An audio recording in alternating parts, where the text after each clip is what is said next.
Hey, amazing people. IG Sugar here. Okay, so my name is Ijoma Mbama, but of course, I also go by IG Sugar on the radio.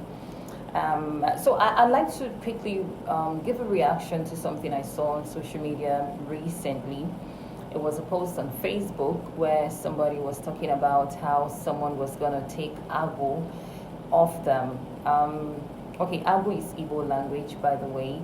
And if I'm trying to explain that in English, I would probably explain it as divine gifts, like divine talents, natural gifts, natural talents that are embedded in people. So some people are gifted in singing, some are gifted in healing, some are gifted in childcare. So, I mean, there are different gifts, things that people naturally do with ease, and it can just be a blessing to them. So, somebody was saying that somebody was going to do some kind of work for them and take out the Agwu that they have because they do not want to practice.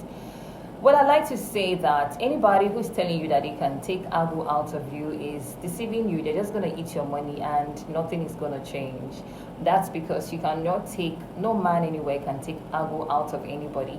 Agwu is natural. It's divine, like I said, and Agwu is not limited to you as a person. Nobody has a divine gift in isolation. Nobody has the spirit of Agwu in isolation. It must be in your family. So let's say, for example, maybe you are an entertainer. There must be somebody in your lineage who used to be into entertainment, whatever kind it is. There must be somebody in your lineage who used to be into entertainment, right? Let us also say you are a spiritual leader.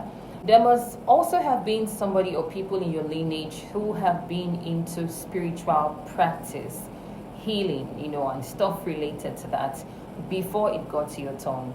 So you see, it's beyond an individual, and even after you, there are also going to be other people in your lineage who would take it up from wherever you stop. It could be your child that you give birth to, it could be anybody else in your family, but believe me, it doesn't end with you, and nobody's taking it out of your family.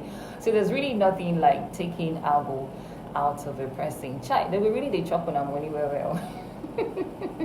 Or waste your time doing maybe some kind of deliverance for you or something. You see, the most that can actually happen is that you could choose not to practice, what you've been blessed with naturally, which is your spirit of Agwu.